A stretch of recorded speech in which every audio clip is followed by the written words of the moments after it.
Well, for more on the situation in Ukraine right now, I'm joined by Barry Pavel. He was on the White House National Security Council for President Obama, as well as George W. Bush, and he's now at the Atlantic Council. Barry, thank you very much for joining me.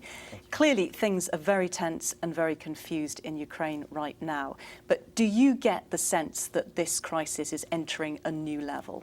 I think it's sort of what I call a slow motion invasion and takeover by Russian forces, paramilitary Russian forces, even though they don't have the insignia. We know they're Russian, of Crimea, and I don't see it stopping. I'm very worried that any one of these multiple incidents that we see every single day could lead to a broader crisis, and I really admire the discipline so far of the Ukrainian forces.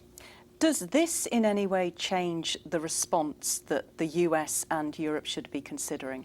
I don't think so right now. I think so far it's being played pretty well. I think what we're trying to do is dissuade Russia from keeping its forces in Crimea, and in particular, though, from putting more forces into eastern Ukraine.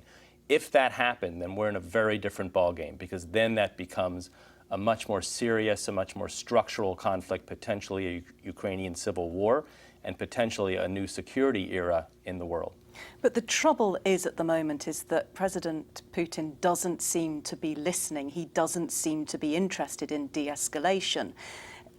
More defiant language coming out from Moscow today. What will he listen to? I think the tools that the Obama administration is trying to use with European allies are the right tools. I think economic instruments, I think financial instruments, I think trade instruments. They announced some of those sanctions today, but they haven't yet pulled the trigger, I think. And I think their goal is to squeeze some of the key oligarchs in Russia, potentially Putin himself, limit their travel, a number of other restrictions, and at the same time reassure our very nervous Eastern European allies who are now pretty much frontier states. So I think some of the military moves that we've seen reported are the right ones. You don't want to provoke the crisis to go deeper and to escalate dramatically, but you also want to reassure our allies that we have their security commitments foremost in our minds. But in reality, could the US actually live with a Crimea that goes over to Russia? After all, they did with Georgia in 2008, and there are still disputed territories there. Is this a reality that America and Europe may have to confront? I think that is the reality we're going to have to confront, and I think it's very unlikely that ultimately Russian forces will pull back to their bases in Crimea. I just don't think that's very likely, unfortunately. But I think what we're trying to do now is in some ways contain the crisis to only Crimea, which I think potentially would be enough for Putin to think that he has kept Russian interests secured. Very briefly, you've seen how this relationship between the US and Russia actually works, and it seems to have a lot to do with perception.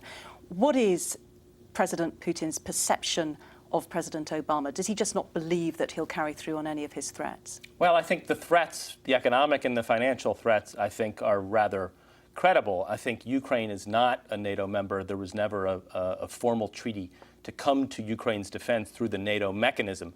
So I think Putin felt reasonably assured that he could take this move without a robust, automatic, and sustained Western response. But I think he might still have been surprised by the hostility, and I think perhaps that has deterred him from going further into eastern Ukraine.